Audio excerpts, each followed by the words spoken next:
Assalamualaikum warahmatullahi wabarakatuh. Selamat datang kembali di video pembelajaran Strategi Belajar dan Mengajar bersama Bu Santi.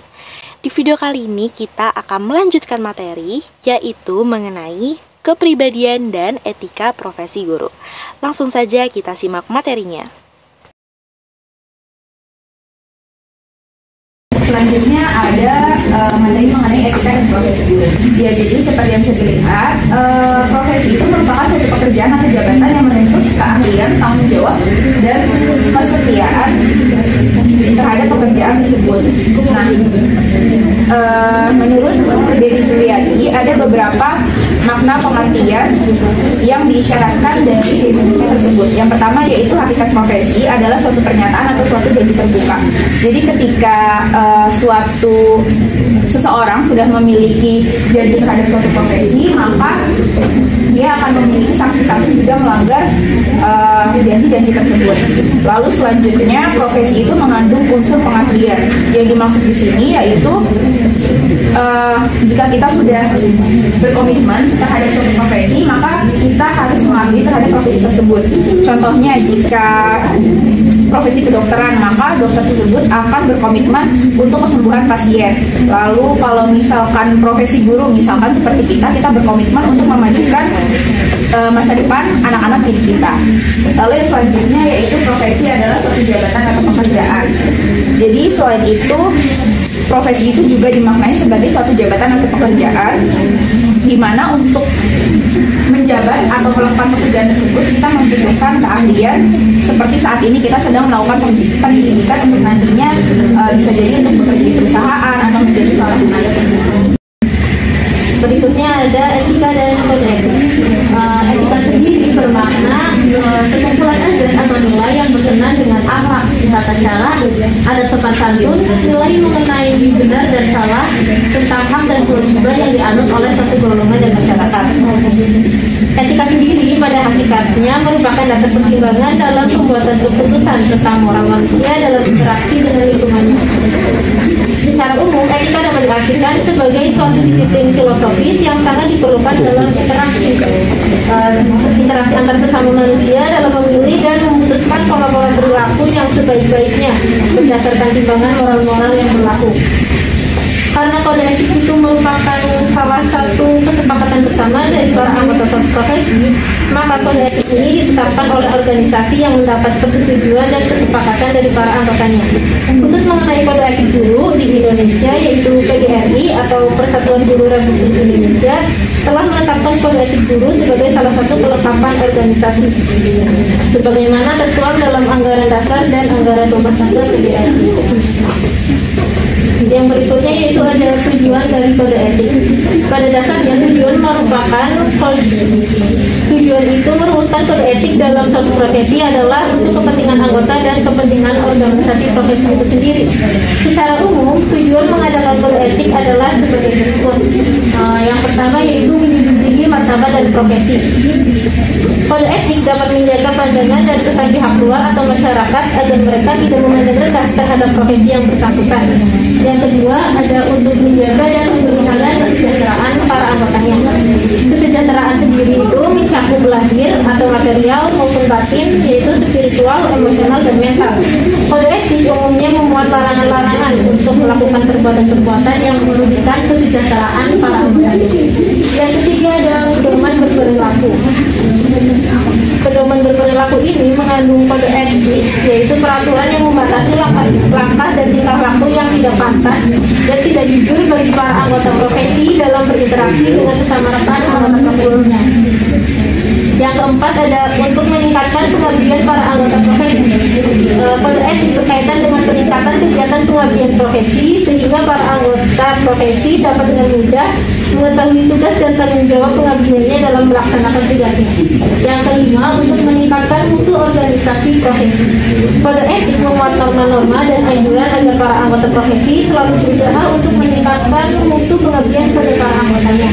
Dan yang terakhir adalah untuk meningkatkan mutu profesi. Kode etik mewajibkan setiap anggotanya untuk aktif berpartisipasi dalam membina organisasi profesi profesi dan kegiatan-kegiatan yang dirancang oleh organisasi. Dari uraian tersebut dapat ditarik kesimpulan bahwa tujuan dari suatu profesi dalam penyusunan kode etik adalah untuk menjunjung tinggi martabat profesi, menjaga dan memelihara kesejahteraan para anggota, meningkatkan pengabdian anggota profesi, dan meningkatkan mutu profesi dan mutu profesi organisasi.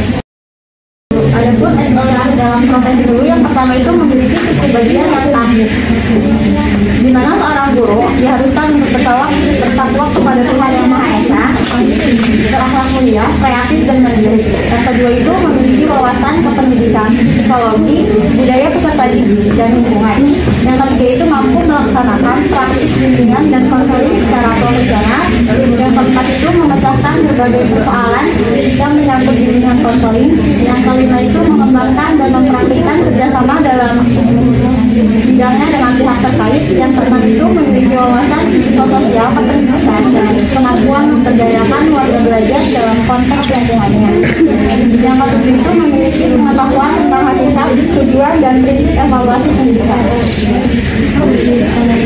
Yang keempat itu menerapkan fungsi manajemen dan kepemimpinan pendidikan dalam berbagai konteks. Yang kesembilan itu memiliki wawasan tentang filosofi, strategi, dan prosedur pengembangan pelaksanaan dan evaluasi kurikulum untuk berbagai konteks.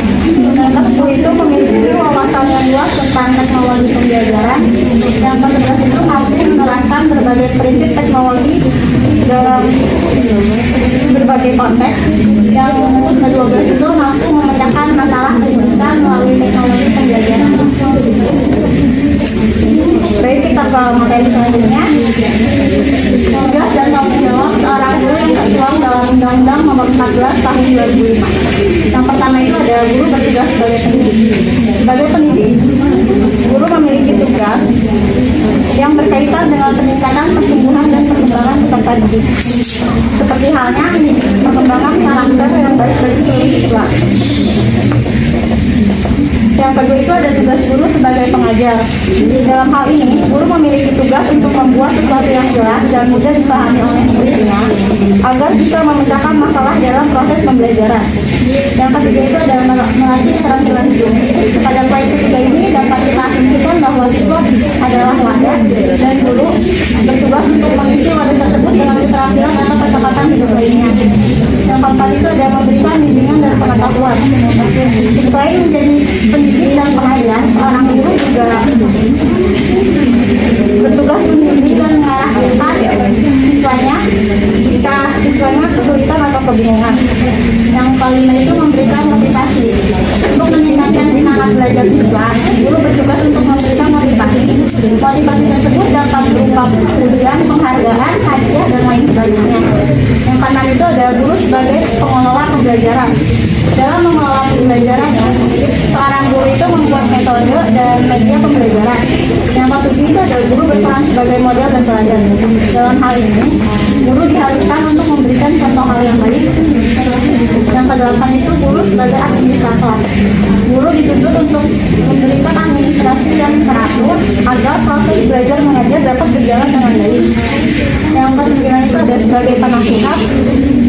Pada dasarnya, guru memberikan nasihat kepada peserta didik dan orang tua peserta didik agar perkembangan peserta didik menjadi lebih baik ke depannya. Yang ke-10 itu adalah sebagai evaluator. Untuk menentukan sampai di mana kemajuannya dan apa yang akan dilakukan selanjutnya, maka seorang guru itu diharuskan untuk melakukan suatu evaluasi kegiatan belajar dan pembelajaran.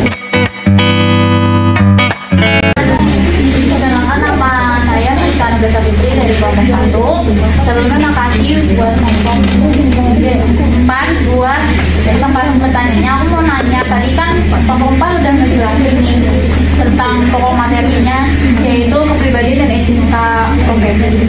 Gimana tadi dipresentasiin kalau misalkan etika profesi pendidik, terus gimana hubungan moral dalam pengembangan profesi pendidik tersebut. Oke, paham? Masih Perkenalkan, nama saya Nita Sari dari kelompok 1. Bertanya untuk kelompok 4. Pertanyaan itu, apakah kode etik dapat memberikan pengaruh terhadap perkembangan kalau ada pertanyaan bisa dipahami. Kita dari kelompok 9. Saya ingin bertanya, mengapa calon guru harus mempelajari dan memahami kompetensi kepribadian guru? Kelompok kami akan menjawab pertanyaan Fiska terlebih dahulu. Kepada Salsa dipersilahkan.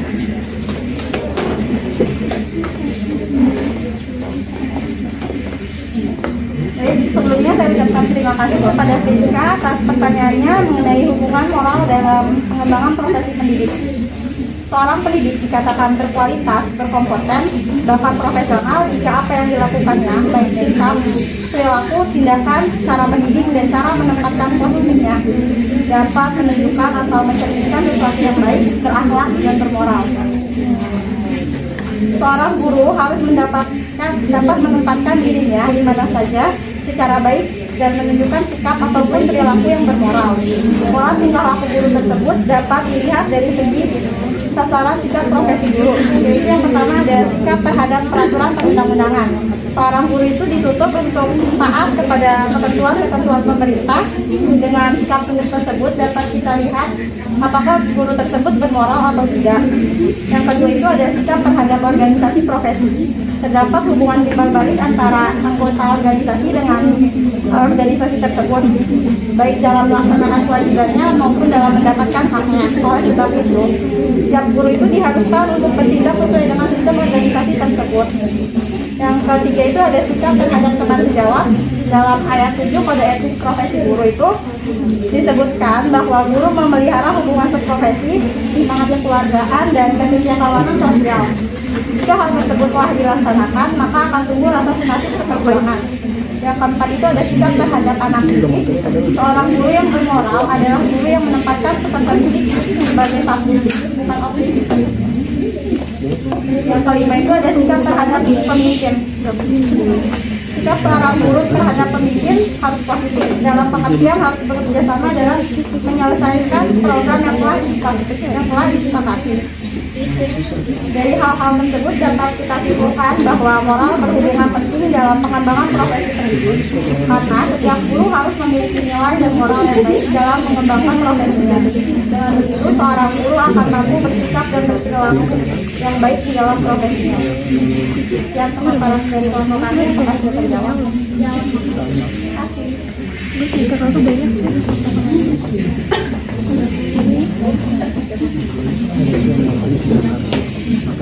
Baik, di sini saya akan menjawab pertanyaan dari Nesya, yaitu apakah kode etik dapat memberikan pengaruh terhadap perkembangan profesionalitas seorang guru? Jawabannya yaitu implementasi kode etik profesi memberikan pengaruh terhadap profesionalisme guru. Di samping itu dipengaruhi oleh faktor lain seperti kurikulum, ketenagaan, sarana dan prasarana, dan metodologi. Kode etik sangat penting bagi sebuah profesi, khususnya pada profesi keguruan, karena sebagai tenaga profesional perlu memiliki kode etik guru dan menjadikan sebagai pedoman yang mengatur pekerjaan guru dalam pengabdian, yang dimana kode etik merupakan ketentuan yang mengikat semua sikap dan perbuatan seorang guru. Kode etik guru sangat diperlukan karena dengan adanya kode etik bisa menghindarkan tindakan-tindakan yang semena-mena atau melakukan perbuatan yang tidak baik kepada si peserta didik. Sekian penjelasan dari saya, apakah sudah cukup?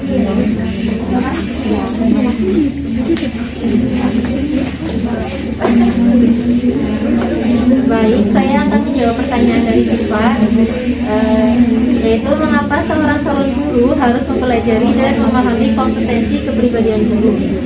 Jadi di sini guru yang menguasai kompetensi itu kepribadiannya akan sangat membantu dalam upaya pengembangan karakter siswa. Jadi guru yang mempunyai kompetensi kepribadian guru itu akan dapat menampilkan sebagai sosok yang bisa digugu. Digugu ini nama lainnya bisa juga disebut dengan bisa ditiru, dicontoh segala tindak tanduknya. Dan secara psikologis, anak yang cenderung mengikuti guru yang sudah memiliki kepribadian, akan merasa yakin dengan apa yang diajarkan oleh guru tersebut nantinya.